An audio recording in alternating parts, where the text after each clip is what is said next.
Hello and welcome to another episode of It Came from the Page. And today we are wrapping up GarbAugust, a reading event that was completely devoted to reading all of the trashiest books of all time. And this was created, of course, by the wonderful CriminOLLY, and there were a bevy of other co-hosts that have done a lot of better things that I have during this month. So this week is going to just be me talking about what did I learn from this? What are the 10 things I learned from GarbAugust? What has GarbAugust taught me about my own reading preferences and everything like that?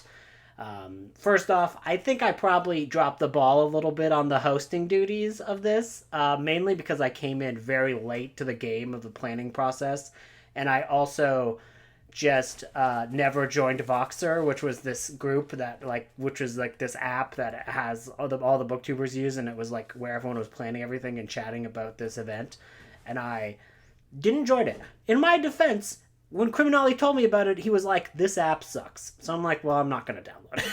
It sounds like a bad app. I'm not gonna download it, and I never got around to downloading it. So I think I pretty much kind of dropped the ball on this. Unfortunately. So let's get into the things that I did actually learn. Number one, Halloween for me starts in the middle of August. And as such, this event became a chore after I got to the halfway point of the month. No fault of this month. I just realized that I get super excited for Halloween really, really early. And I don't want to do anything else other than reading fun, Halloween-y, spooky books. So yeah, September and October and November, yeah, I'm pushing it to November, are going to be all kinds of wonderful spooky goodness, so I can get back to the stuff that I really love. But around the midpoint, I kind of got to the point where I'm like, oh my god, I just want to read a good horror book that I heard about, and I'm like, but I gotta keep going out of this event, and I just it became like a trucking situation, and I lost a little bit of my forward momentum to getting all through this a month. So August is a bad time for me to do reading events, and if GarbAugust happens next year, I will only do it a little bit, and then I will probably do it a little bit more sparsely and not be so laser focused like I was this year. Number two, men's adventure fucking sucks. I do not like men's adventure books. They do not hold anything to me. They are actual trash literature. I get no enjoyment out of them. I have no fun with them.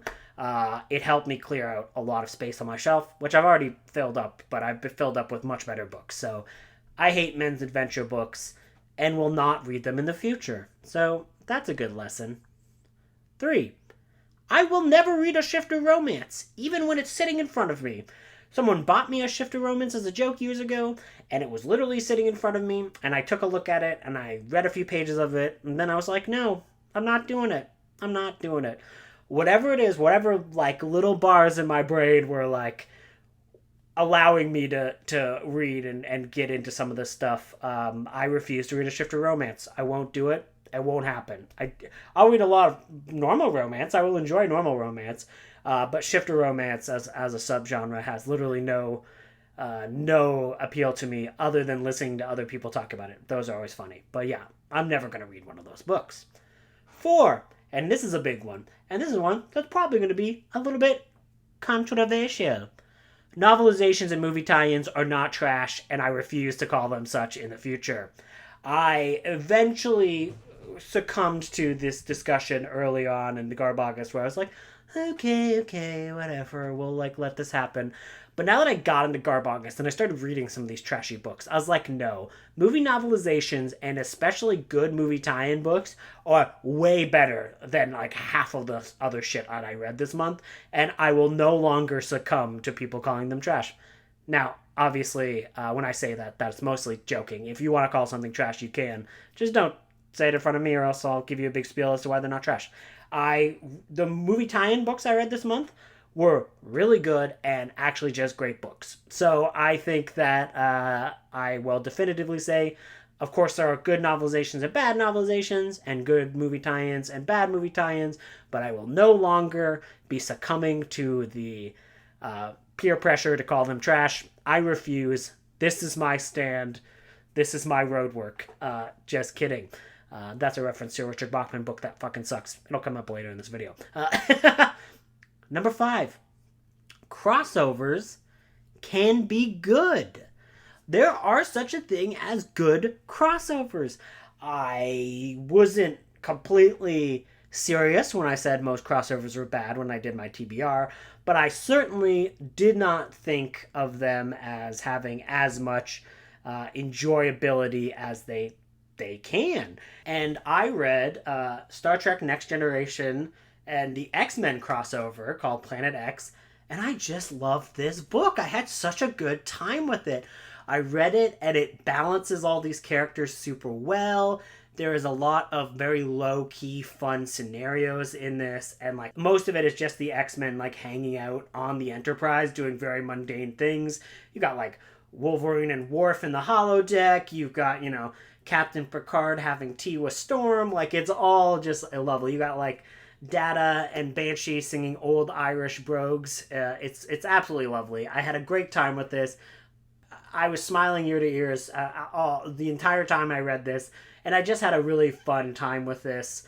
And I think that crossovers can be good. So I thought I said crossovers were always bad, and I lied. So there were some crossovers before this that I did like, right? Like, I do like Godzilla vs. Kong and King Kong vs. Godzilla, and those types of versus movies can be fun, but they're normally not super balanced super well, and they're normally one story versus the others. Like, there's a big thing that I would eventually talk about in terms of crossovers if you're interested to do like a big dive on some of that stuff. But I thought that this one balances both casts very perfectly. They have great interactions. I love the actual inner story in this and everything that kind of goes along with it.